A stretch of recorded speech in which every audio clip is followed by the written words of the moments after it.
The Eagles' rumors ahead of the NFL draft are only getting louder, and one move they could make would be a scary sight for the rest of the NFL. So in this video, I'll break down that move and why I think that it could actually happen. Plus, the Eagles' trade plans for Dallas Goedert may have just leaked, as a new report may have revealed exactly what the Birds are looking for in a potential trade, and it sounds pretty familiar. Also, Cooper DeJean is putting the NFL on notice during the offseason, while a forgotten Eagle could be preparing for a much bigger role in 2025. So we're going to talk about that and all the other latest news starting right now. The NFL draft is now under a week away, and the anticipation is only continuing to build regarding who the Eagles are going to add to their squad. And yes, there's already been a lot of speculation, rumors, and reports regarding that, which I've already talked about and we'll get even more into in just a minute.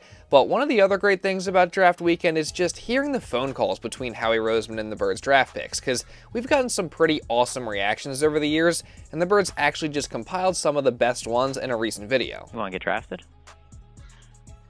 Yeah, Howie, I want to get drafted. You want to come to Philly? Oh, gosh. What? Yeah, we're going to take you here, man. We can't believe you're here in the 7th round. We know you're going to show the world what kind of player you are. The and, Eagles are drafting me. We're excited to get you. You know, I'm a Florida Gator. Do you know how much this hurts my soul to take all these Georgia Bulldogs? You know? Hell yeah, you want to win, though. You want to win. I do want to win. I do want to win, my man. You're right. I do want to win more than you know. I like that confetti. Nakobe. This is Howie Roseman from the Eagles. How you doing? How you doing? You've been waiting a long-ass time, brother. Man. You ready? Ready to come to Philly? Man, you damn right I'm ready. I know it, man. You bring that championship mentality, man. We'll go win a ring like you just got one. You get to come play with Jordan for a little bit longer now, too, right? Yes, sir. Send me the playbook. Will, what's going on, man? This is Howie Roseman. I'm the GM of the Eagles. Hey, how are you doing? Howie's Will Shipley. It's great to talk. No, I know who you are. I'm calling you. Jelix, what's going on, man? It's Howie. What's up, big pimpin'? We're going to pick you right here, brother. Welcome to Philly. We're excited to get you, man. Let's go to Philly. It's going to be fun. It's crazy how all these guys are Super Bowl champions now, and I'm definitely looking forward to hearing the draft calls this year for whoever the Eagles end up picking, just because, I think that raw emotion coming from some of these guys is just awesome, and I'm sure we'll get a few gems this year as well. Oh, and also, make sure you guys are subscribed to this channel and you have your notifications turned on, because I'm going to be covering everything that comes out through this entire draft. Speaking of which, like I said, there's already been tons of speculation regarding who the Eagles will end up picking, with top 30 visits and other pre-draft meetings obviously being a huge part of that. And I mean, here on this channel, I've already talked about every reported top 30 visit or local visit over these past several months, and there's a lot of guys from that group who I really like, namely Boston College edge rusher Donovan Ezaraku and Georgia safety Malachi Starks, just to name a few, and also there's many more that I really like as well. But perhaps my favorite draft target for the Birds is somebody who's maybe a little bit more unrealistic, just given the fact that he actually didn't have a reported top 30 visit with the Eagles, but that's Ole Miss defensive tackle Walter Nolen, just due to the fact that this guy has the potential to be an absolute monster at the NFL level, given all his awesome traits, including his impressive athleticism, quick first step, physicality, and his ability to both rush the passer and stop the run.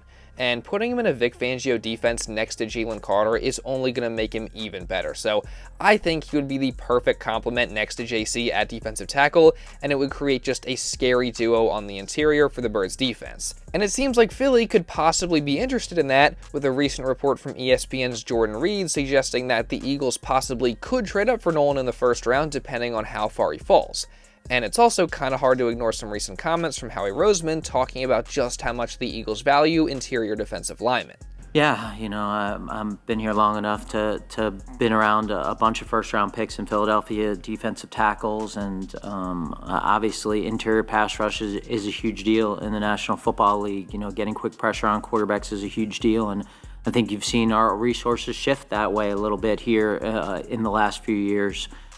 Because that's the quickest way to really get pressure, and you want both. We've been fortunate to have both for a long period of time, but you got to continue to refresh those positions and continue to build depths along both your lines. So I think for us, we feel like having good players at those positions, and obviously we have a bunch returning on our roster, that we're excited about, but those are huge spots for us to continue to grow, and the best place to find them is in the draft. Those markets are expensive when you get into free agency. Yeah, I mean, it's pretty clear that the Eagles value defensive tackles very highly, and Howie said it there at the end, like they prefer to address that position in the draft, and with Milton Williams obviously leaving in free agency and Jordan Davis's future being a bit uncertain, that creates a need there. So it's pretty clear that defensive tackle is going to be one of the top positions that they go after in the draft, and if they want to get a true difference maker and someone who could possibly be a long-term piece here, then I think Walter Nolen makes a ton of sense, especially since there's apparently a very real chance that he falls in this draft. As according to ESPN's Jeremy Fowler, multiple NFL scouts have expressed maturity concerns regarding Nolen, citing a history of walking off in the middle of practice due to frustration, and also an instance where he got hurt in the middle of a game. The coaches apparently thought he was going to go back in, and then Nolen himself, I guess, just decided that he couldn't go back and play. So, that's all definitely not ideal. Sure, you definitely don't like to hear stuff like that, but the Eagles have the culture and environment to handle those kinds of problems. And that's something that former Raiders GM Mike Mayock pointed out in a recent appearance on WIP Radio. Mike, going back a couple years ago when the Eagles were fortunate enough to get Jalen Carter, but he had some red flags there, I guess, and some teams didn't want to take that chance, and the Eagles do. And the guy has pretty much been a model citizen since he's been in the league. This is where the Eagles are so good. If you're going to draft Jalen Carter, you've got to have the infrastructure and the plan to back it up. And the higher you plan to take a kid, the more of your resources in the building you have to apply towards that. So if you're going to take a kid with off-the-field issues in the first or second round, you know that you're going to have a bunch of people in your building involved with making sure this young man is not only doing things right, staying out of trouble, but you're trying to help him and giving him the resources to become a good person in your community. Yeah. Okay, and you got to have a plan for that kid, and I think the Eagles are outstanding at that. You could ask me the same question about Walter Nolen, the defensive tackle. Okay. Because he's got issues off the field also, and he's a guy that's supremely talented defensive tackle, and he's got a bunch of ability, and he might be staring the Eagles right in the face at 32 because of some of his off the field stuff. Yeah. So once you qualify what those things are, make sure you have a plan for it. The next question is, do you want to move up to get a kid with off-the-field issues? Yeah, I mean, I think some great points were made there. Like, many teams were obviously concerned about Jalen Carter, for example, coming out of Georgia just after the big off-field mistake that he made, but ever since he was drafted to Philadelphia, there haven't been any problems. So it's clear that the Eagles know how to handle this kind of stuff, and for someone like a Walter Nolen who hasn't had any legal trouble or anything like that, and it's just concerns about his attitude, I'm sure the Eagles would have a plan to handle that stuff too. So all I'll say is maybe I'm being a bit too optimistic, but keep your eye on Walter Nolen as a potential first-round target for the Eagles if he starts to fall. Also, real quick, I'd love to hit 500 likes on today's video, so if you guys could leave a like, that would be greatly appreciated, and also leave a comment down below, just because I love hearing from you guys. Moving on though, something that we obviously also have to watch out for during the draft is what's going to happen with Dallas Goedert, as of course, I feel like all I've been talking about over these past several weeks is this situation with Goedert obviously being put on the trade block, and pretty much every report that we've gotten suggests that Goedert is going to be moved at some point, with a strong possibility of that being in the draft. However, I'll give credit, Thomas Mott actually did make a good point the other day in saying that the Eagles didn't have a single reported top 30 pre-draft visit with the tight end, and with no clear-cut replacement for Goedert already on the roster, if the Eagles were going to trade him, you'd think that they would have already at least brought in a couple guys at that position in the pre-draft process with just how important those top 30 visits have been for them in recent years. That said, it's also important to note that top 30 visits aren't everything. I mean, the Birds have already done plenty of work on several tight ends in this draft class. For example, having formally met with a couple guys at the Combine, while also having a connection between quarterback coach Scott Loeffler, who formerly was the head coach of prospect Harold Fannin Jr. at Bowling Green. And then the Eagles have also been linked to LSU prospect Mason Taylor multiple times as well. So the point is, the Eagles very much have done their homework on some of these tight end prospects in the draft class, and there's a very real possibility that they take one. And that's now even more true with the most recent update that we just got on the Goedert situation, with Jordan Schultz tweeting this out on Thursday, quote, "Sources, Eagles tight end Dallas Goedert remains a name to watch on the trade market as the draft approaches. Interested teams believe Philadelphia would be open to future picks if they don't receive 2025 draft capital.